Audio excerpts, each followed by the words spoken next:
Hey Reddit. Serious, what was the closest you've ever been to killing someone? Subscribe to support the channel. And share your close call in the comments.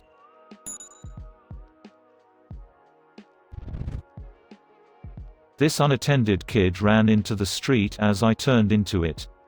Didn't even see him at all because of how tiny he was. Just heard something hit my side view mirror, and that's when I saw him rubbing his head. I was driving to my aunt's house down a residential street. Speed limit 25. I was going the speed limit and maybe a little less because the sun was setting and in my eyes. In the shade of a tree. This kid rides leisurely across the street. He had to have seen me because there were no cars parked on the street and it wasn't a hill. I didn't see him because of the sun in my eyes and him in the shade of a tree until I was inches from his bike. I slammed on my brakes. Slammed on my horn. And just barely missed the kid. He didn't even look at me. Didn't acknowledge my presence. It was as if I didn't exist. Maybe he was deaf. I don't know. There were no deaf children at play signs on the street. After collecting myself from the panic attack, I drove on. When I looked in my rear view mirror, he was still in the middle of the road on his bike. This time with another kid talking to him. I assume the other kid saw the kid on the bike almost get hit by a car. I was working as a contractor way back in the day. And was looking for an address. I missed the turn and pulled into an apartment complex parking lot to turn around. I'm going maybe 3 miles an hour through the lot and there are a row of parked cars to my right. Just passing them when out of nowhere a toddler wearing nothing but a diaper darted out from between the parked cars right into the path of my car. Fortunately, I was going slow enough. I stopped just shy of hitting him, maybe an inch or two. No parent in sight. I got out, picked the kid up, and finally found his responsible adult standing in the open doorway of their apartment around the corner. Having a smoke and chatting on the phone. They couldn't even see the kid from their line of sight. Not that they were making an effort to look. Had I actually hit that kid, I would have had a lifetime of trauma, and who knows what that poor kid would have suffered. All because of that asshole. Drunk student fell into the road in front of me. I swerved and wrote off 2 cars and injured my passenger. I was fine. He didn't even hang around to thank me. Little wanker. I hope the owners of the other 2 cars saw the whole situation and weren't upset with you. Nurse here. Unit was very busy and I mentioned to a patient we needed to start her on antibiotics. Patient consented. I hung penicillin. Only to find out our computer said she's anaphylactic allergic to penicillin. Incredibly. She must have outgrown her childhood allergy. Beat myself up for a long time for that near miss. Won't make that mistake again. That's a lesson some people pay dearly to learn. So, good for you. Apparently this is really common with penicillin. The vast majority of children diagnosed as allergic to it present no allergy as an adult. Not clear if it's because they grow out of it, or because they were never allergic at all. It's been suggested that the rash seen is actually just from whatever infection is being treated. Unless it's an emergency. Probably a good idea to redo the test as an adult. When I was 15, I carried my 2-year-old cousin down a flight of stairs. When I tripped and we fell down 3 steps. She fell on the back of her head and I on top of her. It took a split second before she started crying and I thought she was dead. Thankfully, she was fine. But I'm so glad she didn't fell harder or over the handrail. Or else she would have fallen at least 3 meters and would probably be dead.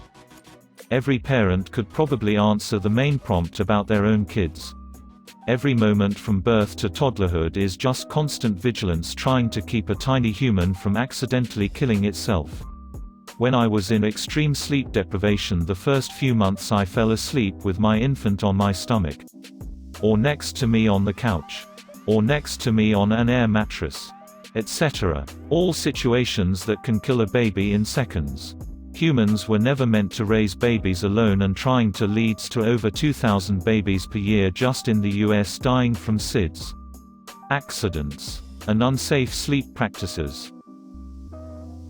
Driving tired once. Had a microsleep and woke up driving down the wrong side of the road. Fortunately it was late at night. No traffic around. But could easily have killed myself and my passenger. Never driven tired since. I also once had a micro-sleep very late at night behind the wheel on the highway when I was 19.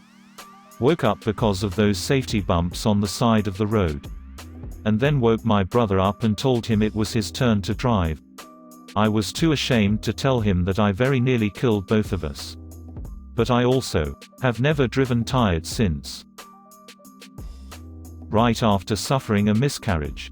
My SIL told me that I don't know what being a family is like since it was just me and my husband. And that kids make a family. I had to be dragged away by my husband. Was ready to go to prison over that bitch. At first I read this as your sister having the miscarriage. And was going to gently suggest that grief can make people do weird things. Thankfully, I read it again and now I know your sister is a dick. My mum was dying in hospice. It was undignified and she was in a lot of pain. But she was still lucid. I asked her if she wanted me to help her speed things up. For context, she was a nurse before she got sick and I knew what I could do to make things happen. She told me she wished I could. But didn't want me to get in trouble or go to jail.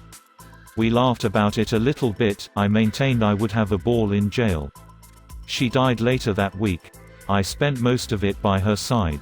I am 100% pro-assisted euthanasia. Watching her go was torturous. Brings back my memories when my grandma suffered from breast cancer. Still a child, but that time I wish that she just died without suffering. Man. Sorry that happened to you. I think a lot of people who are against assisted euthanasia have never had to watch a loved one die slowly in agony. When I found out my wife had been raped by her father, I would want to kill him too. Hope she is doing well. I can relate. My fiancée was molested by her grandfather for 10 years. She still lives at home until we can find a place. And her mom still forces her to see him. Every time I see him I want to strangle him. Can't do that because if I'm gone, who's gonna watch over her? Had a patient who was essentially a vegetable.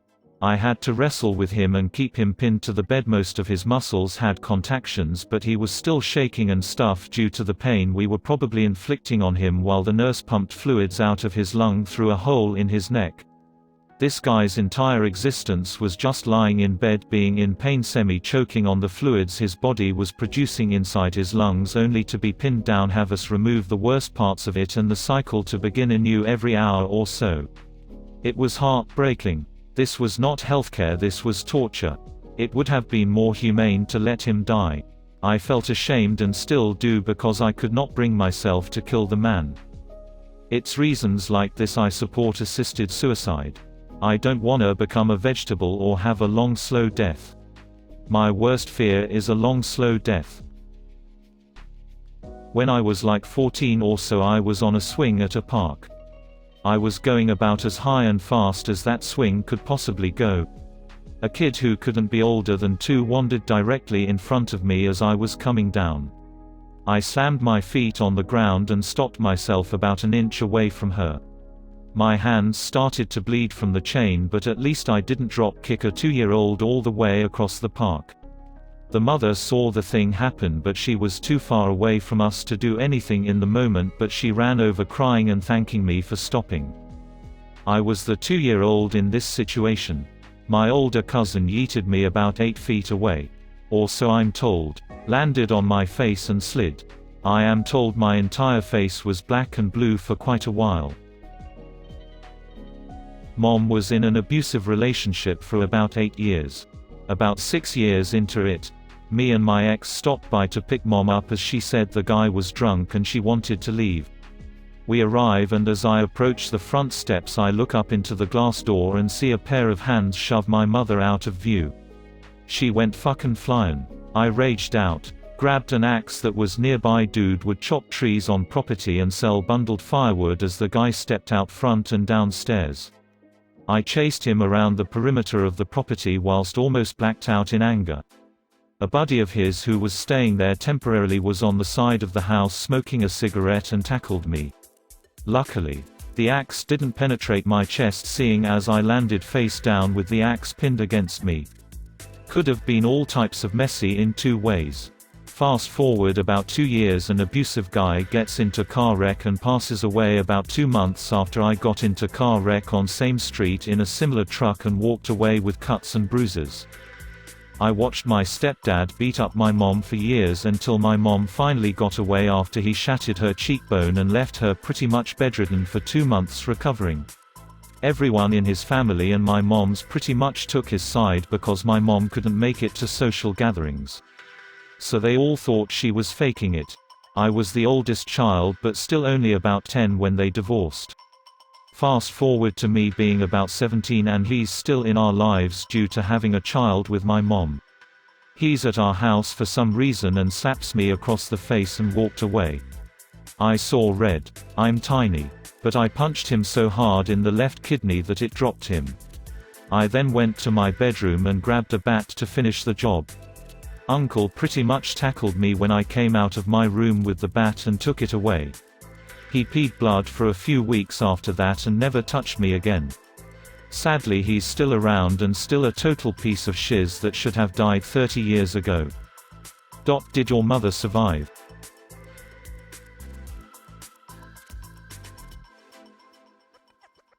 My boss asked me why I wasn't doing any work after working a 70-hour work week and taking one lunch break for the week.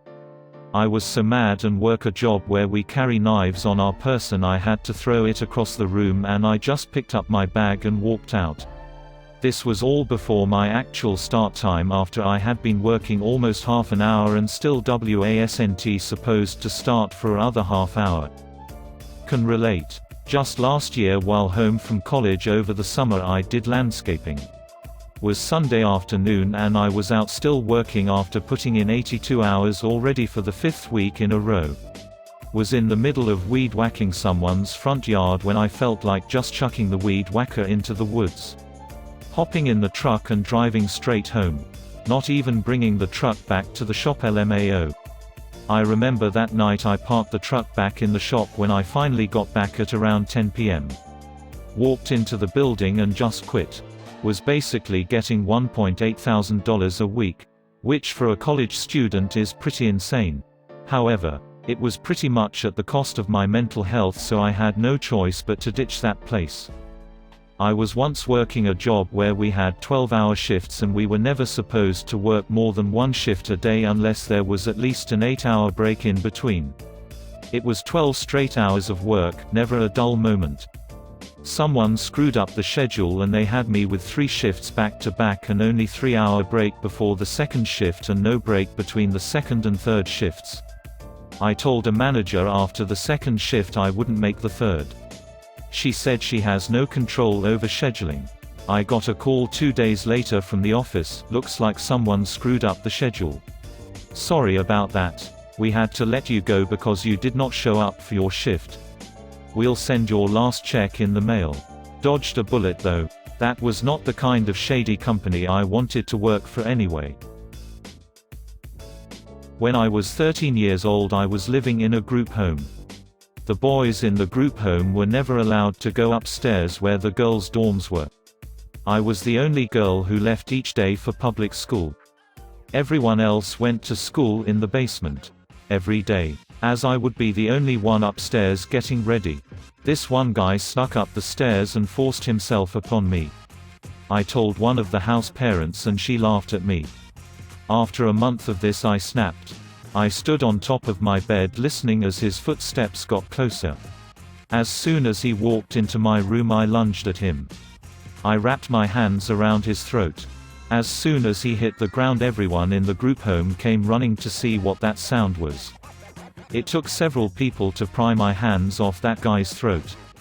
I was arrested and originally charged with attempted murder. Luckily that kid confessed to raping me repeatedly. I was still charged with assault and battery though. I spent 2 months in juvenile detention. I was also given 6 months of house arrest and 6 months of probation.